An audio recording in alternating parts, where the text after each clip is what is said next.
กองประชุมเผยแพร่เสริมซึมนิติกรรมของเวียกงานวัฒนธรรมและเวียกงานท่องเที่ยวได้จัดขึ้น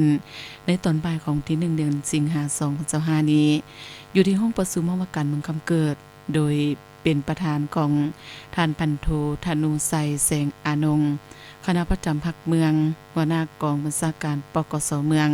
ท่านเข็มพรปัญญานุวงศ์กรรมการพรรคเมืองหัวหน้าห้องการแถลงข่าววัฒนธรรมและท่องเที่ยวเมืองมีบรรดาหัวหน้าสมาคมผู้ประกอบการอมกลางเมืองและแขกถูกเชิญเข้าร่วมกองประชุมท่านคำเกียงอินทิราชห้องหัวหน้าห้องการแถลงข่าววัฒนธรรมและท่องเที่ยวเมืองผู้ชี้นำเวียกวัฒนธรรมได้ขึ้นเผยแพร่แจ้งการของท่านเจ้าเมืองคำเกิดฉบับเลขที่15/มกกลงที่20เดือนมีนาปี2025เรื่องการคุ้มครองจัดงานโดงบาสีสุขควรบุญประเพณีและกิจกรรมอื่นๆภายในเมืองเผยแพร่แจ้งการของเจ้าเมืองคำเกิดฉบับเลขที่63/มคกลงที่26เดือนมิถุนาเรื่องระเบียบการติดป้ายบ่งบอกป้ายศึกษาโฮมและป้ายโฆษณา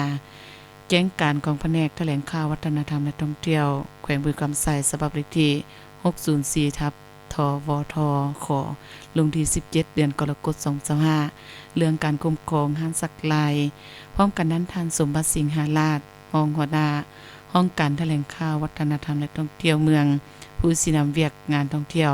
ได้ขึ้นเผยแพร่กฎหมายว่าด้วยการท่องเที่ยวฉบับปรับปรุงเลขที่63/สพศลงที่1ของเดือนกรกฎาคม2024จากนั้นผู้เข้าร่วมกองประชุมได้ผลัดเปลี่ยนกันขึ้นมีคำเห็นแลกเปลี่ยนอย่างโกงไปโกงมา